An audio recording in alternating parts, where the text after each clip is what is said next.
Welcome aboard the USS Wisconsin. The Wisconsin is an Iowa-class battleship built for the United States Navy in the 1940s. It's currently a museum ship in Norfolk, Virginia. Completed in 1944, the ship was assigned to the Pacific Theater during World War II.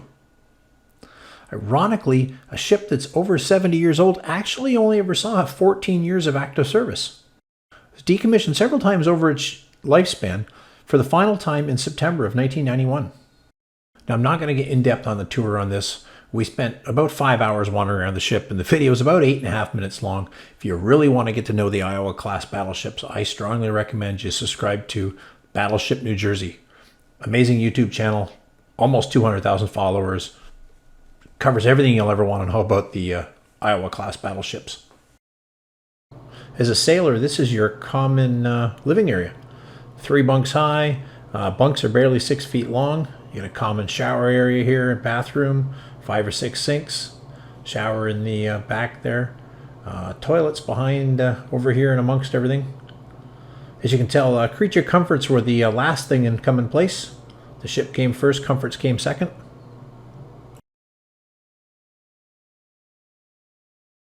Out in the middle of the ocean on a naval ship, you just can't run to the local hardware store and buy some spare parts, so a full machine shop underneath to basically make or repair anything you need underway.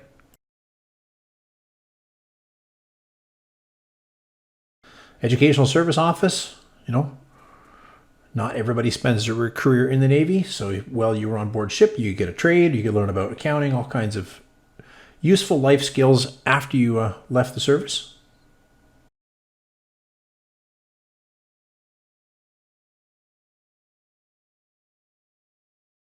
Donuts, and everybody loves them. And this ship had its own room dedicated to donuts.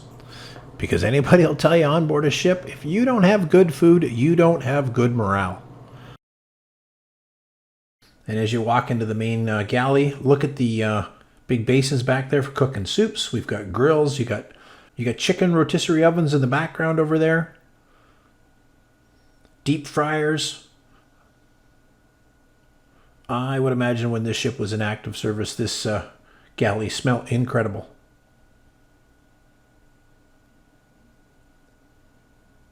Basically everything duplicated on the other side over here. Got another big grill. Looks like a soft serve ice cream maker right there in front of us.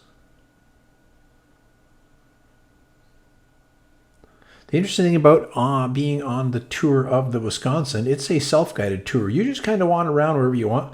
And amazingly, there is a massive amount of the ship that's open for public access.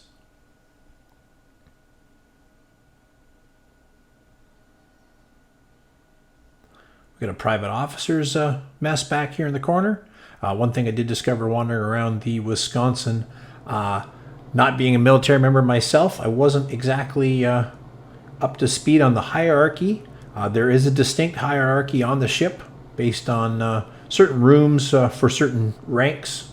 Of course, the higher up the ranks you go, the more of a private atmosphere you get. Big slide for sending supplies down from the upper deck. Again, more tables in the mess hall. That was the petty officers, or first class petty officers room. So that would be open only to first class petty officers. Again, the hierarchy at work here.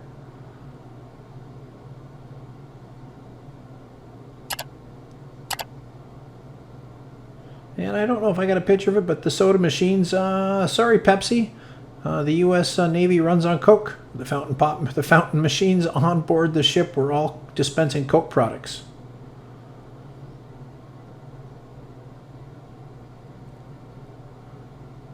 Again, a private mess area back here. A little more relaxing here. It's nice big comfy chairs, TV. Interesting, there was a lot of VHS tapes on board because you've got to remember back in the when the ship was in service, DVD, Blu-ray, and of course YouTube hadn't come around by then. This is the Chief Petty Officer's area. Popcorn machine. And they had their own private drink station, coffee station, and so on. and access to a whole private section of the kitchen as well.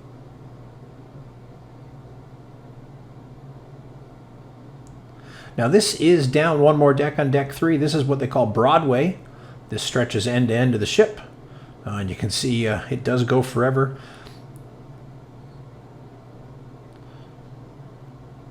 This would have been the executive officer's cabin, the XO, second in charge. We did get into the captain's cabin on a tour we did later on. A lot of people on the tour getting in the way, unfortunately, so really couldn't get much for a decent video. This is turret number 1. You can climb up inside this right at the front.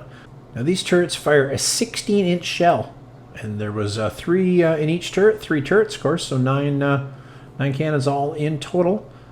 And supposedly they had a reload. They could fire 2 shots every 3 minutes. That's what they were telling us on the one part of the tour.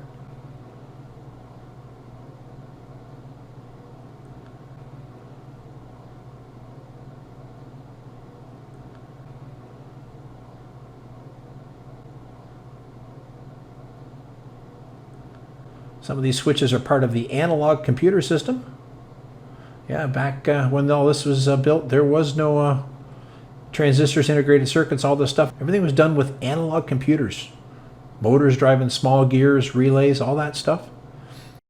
Now they were telling us they're working on cleaning up some of the lower areas in here and opening up the magazine storage and elevator shaft where munitions would have been carried up from down below up into the turrets.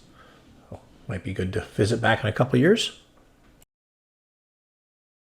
Now, from what they were telling us, the fire control system being designed in the 1930s and 40s, and that is this big piece of machinery right here in this room, it was so accurate that when the ship was remodernized in the 1980s and put back into service, they left the original fire control computer on board because it was just as good as any of the electronics-based ones of the modern era. Of course, with 3 turrets, you got 3 fire control computers. So this is the other fire control computer to control the second turret. The rear turret was controlled in a room farther back in the ship. Now, the one area we didn't get too much I would have liked to was the engine room. There are 4 engine rooms with boilers driving 4 steam turbines that push the ship through the water at nearly 35 knots. That is part of a engine room tour. That was sold out when we were there. We did the command and control tour, which took us up through CIC and up on board the bridge. Now, a lot of the stuff in CIC had been stripped out because it's been used in other ships as the technology is transferable boat to boat. This is the main bridge right here, 16-inch steel blast walls. And as you can see inside, it's pretty ancient looking per se. Probably very similar to what it looked like when it went to sea for the first time in the 1940s. And that's going to wrap things up. If you get a chance, swing in Wisconsin, have a look for yourself. Until next time, thanks for watching.